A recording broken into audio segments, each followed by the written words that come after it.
Assalamualaikum warahmatullahi wabarakatuh. Selamat siang, salam sejahtera buat kita semua. Yang mulia Majelis Hakim dan bapak-bapak yang hadir saat ini, saya di sini akan memberikan beberapa catatan yang diminta untuk keterangan terkait dengan persoalan konsep bangsa dan proklamasi kemerdekaan Indonesia. Saya akan bacakan. Sebagai satu awal, proklamasi kemerdekaan merupakan sebuah peristiwa monumental yang tidak hanya menjadi titik awal berdirinya Republik Indonesia, tapi juga menegaskan konsep bangsa sebagai basis utama identitas politik dan kedaulatan. Proklamasi Indonesia dengan ini menyatakan kemerdekaan Indonesia. Kalimat ini meski singkat memuat gagasan dasar yang membedakan perjuangan kemerdekaan Indonesia dari banyak gerakan anti kolonial lainnya, yaitu sebuah kesadaran kolektif sebagai sebuah bangsa yang mendahului pembentukan negara. Telah ini bertujuan untuk menganalisis bagaimana konsep bangsa menjadi inti dalam proklamasi kemerdekaan Indonesia dan bagaimana gagasan tersebut terus mempengaruhi dinamika politik, sosial, dan budaya hingga hari ini. Jadi bangsa sebagai satu komunitas politik yang terbayangkan itu adalah konsep dasar yang digunakan dalam teks proklamasi dan dia bukan sebuah proses yang instan.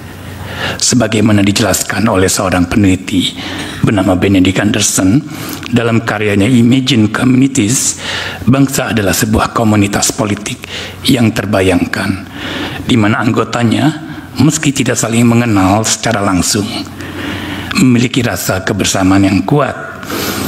Hal ini sangat relevan dengan konteks Indonesia, di mana beragam suku, bahasa, dan budaya menyatu dalam kesadaran bersama untuk melawan kolonialisme Belanda. Proklamasi kemerdekaan menegaskan bahwa bangsa Indonesia lahir dari pengalaman kolektif menghadapi penjajahan seperti yang tercermin dalam gerakan nasionalisme awal abad 20. Sumpah Pemuda tahun 28 menjadi fondasi awal yang merumuskan Indonesia sebagai sebuah bangsa, satu bahasa, satu tanah air. Proklamasi 45 menjadi puncak konkretisasi dari gagasan tersebut, di mana bangsa Indonesia secara resmi menyatakan keberadaannya sebagai entitas politik yang mandiri. Jadi pada poin kedua adalah sebuah kisah tentang bangsa yang mendahului negara.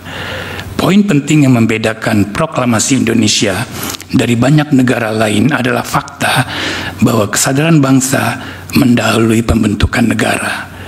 Soekarno dan Hatta dalam teks proklamasi secara eksplisit menyebut kami bangsa Indonesia sebagai subjek yang memproklamasikan kemerdekaannya, bukan kami sebagai negara Indonesia. Pernyataan ini menegaskan bahwa bangsa. Baik, terima kasih. Bisa kembali ke tempat duduk. Baik, terima kasih. Dari hakim ada yang akan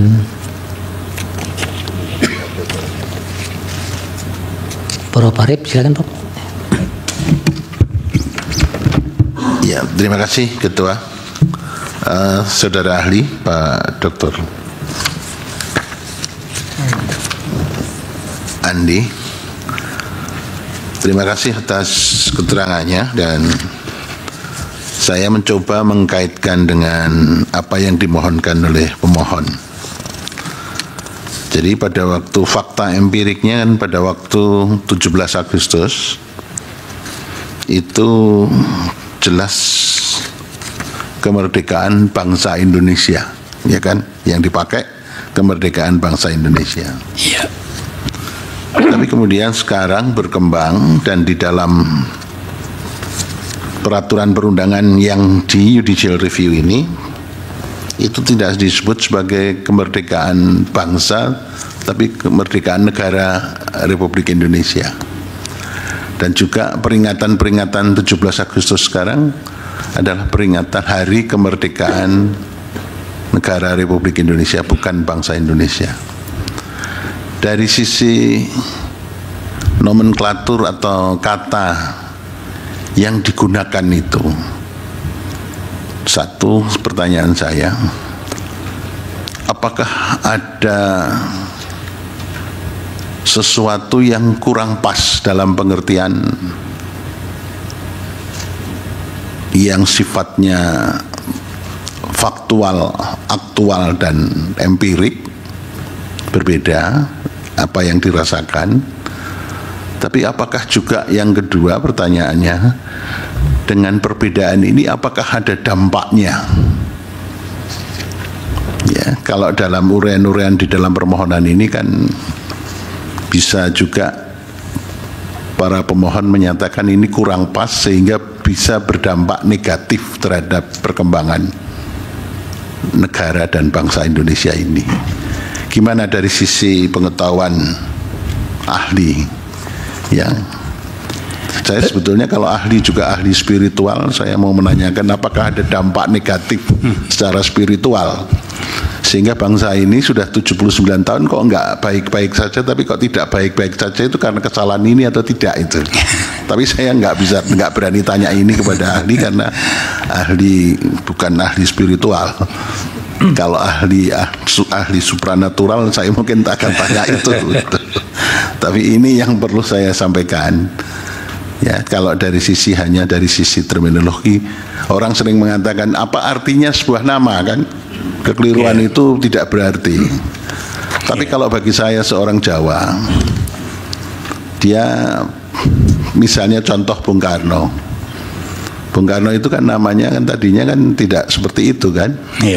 Tapi karena sakit-sakitan kemudian diruat, diganti namanya, ternyata luar biasa.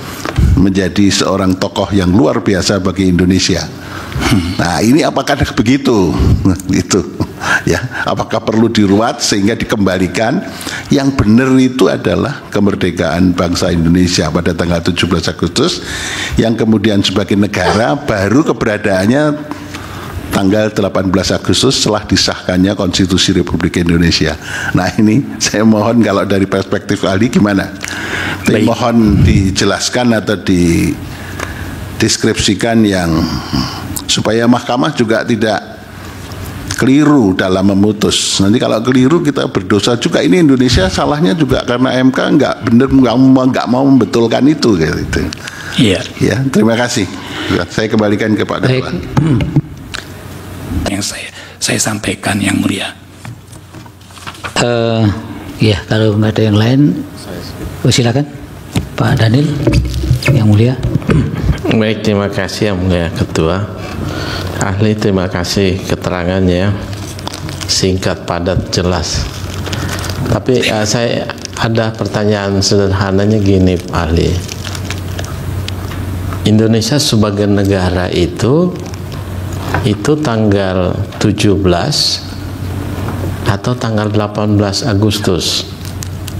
Ini juga ada pandangan ahli yang lain yang berbeda, tetapi memang secara umum sebagai negara kan sudah 17. Tapi menurut ahli sendiri, sebagai tadi kan ahli menjelaskan bahwa sebagai bangsa ya ada perspektif historisnya 28 Oktober dan seterusnya. Nah, ahli sendiri keberadaan atau eksistensi Indonesia sebagai negara itu 17 atau 18 Agustus. Itu saja pertanyaan saya, yang mulia. Terima kasih. Baik, silakan ada sedikit dari Prof. Saldi. Ya, terima kasih yang mulia Pak Ketua. Saudara ahli, terima kasih atas keterangannya. Bisa nggak kami dibantu memperdalam bagaimana ahli menjelaskan konsep bangsa dan konsep negara dalam konteks yang dipersoalkan oleh pemohon ini? Pemohon itu kan pada intinya begini katanya, kita dulu kan kemerdekaan bangsa Indonesia, lalu tiba-tiba itu diubah menjadi negara, hari ulang tahun, segala macam itu. Pemilihan atau pemindahan diksi dari bangsa menjadi negara itu bagaimana ahli menjelaskannya? Sebab begini, kalau orang bicara bangsa, nasion itu kan sebetulnya tidak terikat oleh batas-batas. Jadi bisa saja saya merasa orang Melayu, bangsa Melayu misalnya, atau kita merasa sebagai bangsa Melayu, itu bisa saja negaranya Malaysia, Singapura, Indonesia kan. Nah, lalu kalau konsep negara itu kan ada batas-batasnya. Bagaimana ahli menjelaskan kepada kami yang diproklamasikan 17 Agustus itu kemudian itu adalah proklamasi untuk menjadi sebuah negara. Ya. Nah, bagaimana ini? Ini kan dua konsep sebetulnya yang mereka ini tidak setuju ini. Orang dulu proklamator memproklamasikan kemerdekaan bangsa, kok tiba-tiba sekarang berubah menjadi negara. Jadi mereka mau mengembalikan semua yang negara-negara itu dikembalikan ke konsep bangsa. Artinya apa? Kalau itu yang diterima, ini untuk sekedar men-challenge ahli saja. Artinya kita tidak perlu batas dong. Orang-orang yang merasa Indonesia tinggal di Singapura, tinggal di Malaysia, bisa kita klaim sebagai orang Indonesia. Bagaimana menjelaskannya ini? Karena apa? Kalau bicara state, itu kan jelas, ada pemerintahan, ada warganya, ada batas-batas wilayah yang jelas. Tolong kami dibantu untuk menjelaskan ini, ahli. Terima kasih. Silakan, Prof. Guntur. Ya, cuma saja yang saya maksudkan di sini, yang pemohon maksudkan itu adalah dari frasa republik menjadi bangsa, bukan negara tadi mungkin ya mulia ya. Jadi izin mungkin menganukan. Jadi keinginannya pemohon ini kemerdekaan Republik Indonesia itu menjadi kemerdekaan bangsa Indonesia. Jadi dari republik menjadi bangsa. Jadi itu keinginannya pemohon itu. Apakah ini ya, sebagaimana ditanyakan oleh Yang Mulia Wakil tadi, apakah itu ya intinya ke sana. Jadi dari republik menjadi bangsa, pengennya pemohon itu. Apakah memang itu masih bagian dari yang dijelaskan oleh ahli, ya, yang di bawah di penutup itu saya membacanya bahwa dalam semangat itu kalimat kami bangsa Indonesia tetap menjadi sumber inspirasi. Kalau itu dimaknai juga Republik Indonesia. Mungkin begitu kalau sudut pandang saya bertanya. Mungkin itu yang mulia Pak Ketua. Baik, terima kasih Prof. Dari Prof. Anwar silakan. Ya, terima kasih yang mulia. Saya hanya ingin menambahkan sedikit aja dan sampaikan oleh yang mulia Prof. Sadim maupun yang mulia Prof. Guntur. Ini memang betul. Kita lihat memang beberapa keanehan di berbagai belahan dunia istilah bangsa ini. Ya, saya ingin mencontohkan saja misalnya ya, kita kenal bangsa Kurdi. Kurdi itu mendiami 4 negara. Sebagian ada di belahan Turki, Iran, Irak, dan Suriah. Jumlah populasinya sekitar 70 juta itu. Tapi tidak diakui oleh negaranya sendiri. Artinya bangsa Kurdi yang ada di Turki tidak diakui sebagai negaranya begitu. Ya itu hanya tambahan aja. Jadi memang benar apa disampaikan oleh para yang mulia tadi. Itu bagaimana pandangan ahli dengan kenyataan yang ada. Terima kasih. Baik, terima kasih Prof. Anwar.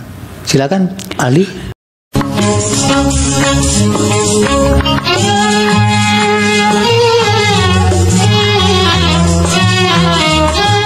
Masyaallah muslimin rahimakumullah.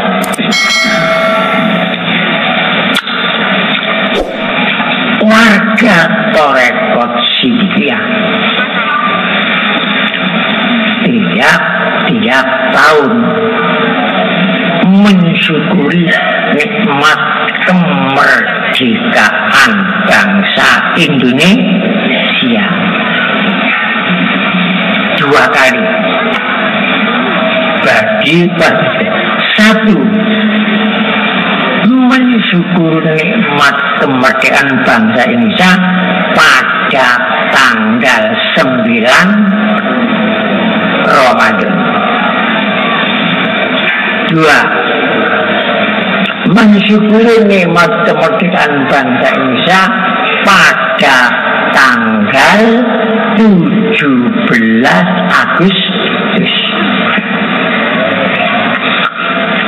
Kedua-duanya itu ada di pembukaan pembukaan Undang-Undang Dasar 45. Mungkin kita tidak sadar. Waca bolak-balik, gak ono keterangan Ramadan lagi. Ini perlu saya tunjukkan supaya sadar. Di alineasi